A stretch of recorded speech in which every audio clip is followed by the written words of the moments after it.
Sebelum mendongak, pria yang berkata itu sudah berjongkok di hadapan kami. Lelaki bersweater navy itu menyerahkan bola pada Azkia. Sal yang dililit di lehernya sedikit menjuntai hingga menyentuh tangan. Karena Azkia memiliki sifat tak mudah dekat dengan orang baru, ia malah memelukku erat. Aku merasa tak enak pada pria yang sudah berbaik hati mengambilkan bola. "Ayo ambil bolanya dari Om," bisikku sambil mengelus rambut. Anak ini memang memiliki rasa malu tinggi. Meski sudah dimotivasi tetap saja ia tak mau. "Om kasih kakak aja ya," ucap pria berkacamata itu setelah melihat Azkia tak kunjung menyambut bolanya. Ia lalu menyerahkan bola pada Azka.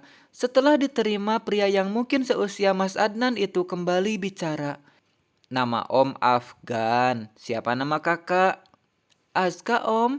"Terima kasih bolanya ya," jawab Azka. Anak tersebut sudah biasa mengucapkan kata terima kasih kepada siapapun yang membantu atau berbuat baik kepadanya. Aku memang menanamkan adab pergaulan sejak dini dengan harapan kelak akan menjadi anak yang berakhlak mulia. "Sama-sama sayang. Om pamit ya, nanti kita main bola mau?" Aska melirik ke arahku untuk minta persetujuan, karena ia sangat berharap aku anggukkan kepala.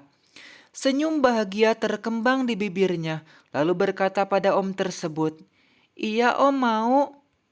"Boa!" teriak Azkia sambil mengarahkan tangannya pada Azka. Pembicaraan pria bernama Afgan dan putraku terhenti saat mendengar permintaan Azkia. Putra sulungku menyerahkan bola itu pada adiknya, lalu berkata, "Ini dek, jangan dijatuhkan lagi ya." "Terima kasih mas sudah ambilkan bolanya," ucapku sebelum pria itu pergi. Ia mengangguk dan tersenyum, lalu membalikkan badan.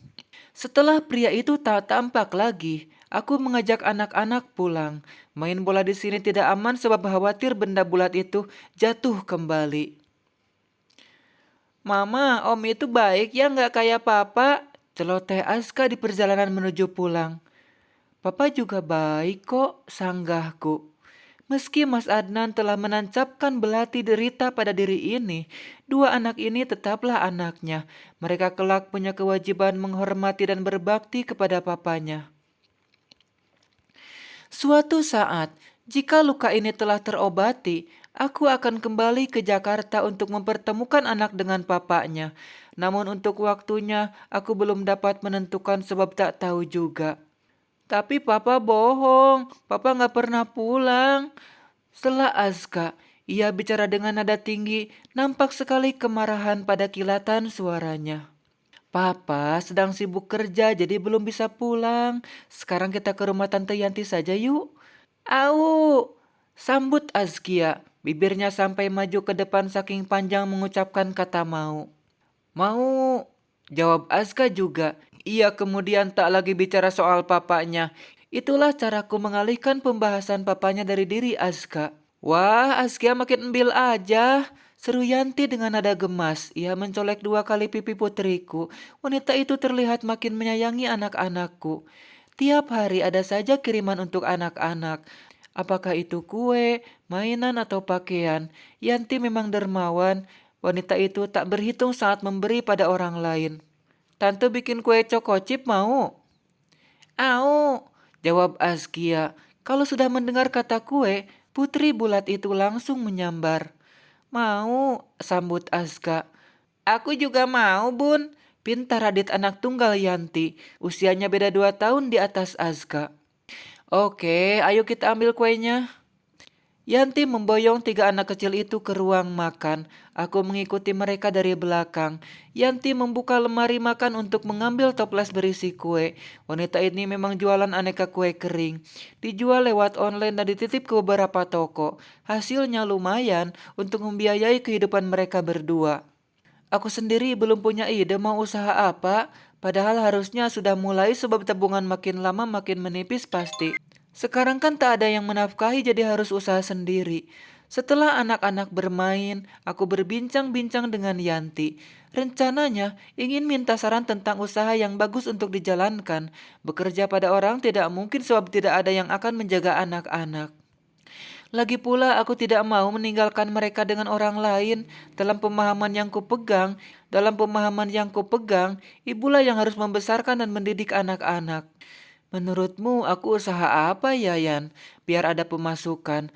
Hasil penjualan mobil kalau terus dipakai kan bakal habis juga. Yanti terdiam sejenak. Mungkin ia sedang berpikir jawaban atas pertanyaanku. Wanita berbulu mata lentik itu menggerakkan bola mata ke kiri ke kanan. Kamu bisa bikin usaha kredit alat rumah tangga dan pakaian. Jadi kita stok di rumah, yang jual orang lain. Sistemnya ya cicil. Tapi harus teliti banget cari yang jualinnya. Kalau nggak amanah, nanti uangmu dibawa kabur. Aku punya rekomendasi orang yang bisa dipercaya. Ide Yanti boleh juga. Jualan seperti itu tak perlu pergi keluar. Tapi dipikir lagi ribet juga mengurus usaha besar begitu. Bisa-bisa anak-anak terbengkalai. Aku harus mencari usaha yang tak terlalu menguras energi, yang penghasilannya asal cukup untuk biaya hidup kami bertiga juga tak apa, minimal jadi estafet saat tabungan habis. Emang ribet sih, apalagi kamu belum pernah terjun ke dunia usaha. Bakal terkuras tenaga dan pikiran emang. Ucap Yanti saat aku mengajukan pandangan terhadap idenya. Ah, kamu cocoknya ngajar les, Rid. Ntar deh kalau ada yang butuh guru les, aku kasih info ya. Meski belum nyata hasilnya, aku sudah senang atas ide tersebut. Semoga saja ada yang mau belajar les privat baca Al-Quran, mata pelajaran atau bahasa Inggris. Aku mengatakan pada Yanti lesnya di rumah tidak dipanggil, jadi biar tak harus meninggalkan anak-anak. Semoga memang ada jalannya. 3 hari dari pembicaraan, Yanti mengabarkan bahwa ada anak temannya yang butuh les calistung. Aku sampai ternganga saking tak percaya. Ini seperti kemudahan yang Allah beri setelah kesulitan bertubi-tubi. Aku mengatakan siap kapan saja anak itu mau belajar. Kata Yanti besok orang tuanya mau datang ke rumah untuk bertemu denganku. Saat itulah dibuat kesepakatan soal waktu dan bayaran les tentunya. Berulang-ulang kuucapkan terima kasih atas bantuan Yanti. Temanku ini memang teman sejati, bersedia menolong kapan saja. Esoknya, ibu dari anak yang akan les datang. Ia mengatakan memang sedang mencari guru les. Sudah kelas 2 SD anaknya belum bisa calistung. Ibu itu bilang anaknya tak mau belajar dengan dirinya. Kalau dengan orang lain sih mau. Karena guru les yang lama berhenti, maka ia harus cari penggantinya. Kami membuat kesepakatan waktu dan biaya les. Ternyata ibu ini tak mempermasalahkan soal besaran biaya. Katanya yang penting Edo bisa calistung. Dalam hati aku tak henti bersyukur atas rezeki yang tak terduga ini. Bisa mencari uang tanpa meninggalkan anak itu suatu yang luar biasa. Disinilah pertolongan Allah itu nyata. Kiranya nikmat Tuhan mana lagi yang dapat kudustakan. Kegiatan mengajar ini pun bisa membantuku keluar dari lamunan panjang, perlahan tapi pasti kepedihan yang masih terasa hingga kini akan mulai pergi, bahkan mungkin sirna seluruhnya. Edo sebenarnya tidak lambat berpikir, ia hanya kurang perhatian dari orang tuanya, dan pastinya terlalu dibebaskan main game online. Anak yang sudah kecanduan game online biasanya tak mau melakukan apapun selain pegang HP, yang ada dalam benaknya hanya mengejar kepuasan memenangkan permainan. Otak yang harusnya diisi dengan pemahaman tentang hidup dan ilmu pengetahuan hanya dijejali imajinasi permainan. Alhasil akan muncul generasi bodoh yang jauh dari peradaban gemilang. Efek panjangnya, manusia di masa depan akan lumpuh dan terjajah oleh imajinasi menghancurkan. "Ma, kok Om Afgan belum datang ya? Katanya mau ajak kakak main bola." Tanya Azka setelah seminggu menunggu pria yang pernah berjanji padanya. Apa yang dilakukan Azka beberapa hari ini sama seperti ketika dia menunggu papanya. Dia akan berdiri di teras menunggu kedatangan orang yang berjanji padanya. Mendapati itu hatiku kembali terenyuh. Azka benar-benar rindu sosok pria dewasa. Ia telah putus asa pada ayahnya, sekarang dialihkan pada Om Afgan. Om Afgan pasti sedang bekerja seperti papa. Mereka kan harus cari uang untuk beli pakaian, makanan dan mainan. Terangku dengan bahasa yang mudah dia mengerti. Wah, berarti Azka bisa main sama anak Om Afgan dong. Namanya siapa ya, Ma? Tanyanya kemudian. Nanti Azka tanya sama Om Afgan ya, siapa nama anaknya. Tentu minta izin buat main dengannya ya. Mendengar itu Azka mengangguk. Setelah puas dengan jawaban-jawabanku, barulah ia mau masuk. Esok harinya, Aska kembali menunggu pria itu. Setelah yakin takkan datang, ia pun masuk dengan kekecewaan yang sama seperti saat menunggu papanya dulu. Mas, Mas Adnan, inilah hasil perbuatanmu, Mas. Kau bangun bahagiamu di atas deritaku dan anak-anak. Lalu bagaimana mungkin aku dapat memaafkan kesalahanmu? Hari Minggu pagi aku mempersiapkan bekal untuk acara jalan-jalan, hanya keliling kebun teh untuk menghibur buah hatiku. Kakak, jangan lupa bawa tasnya ya.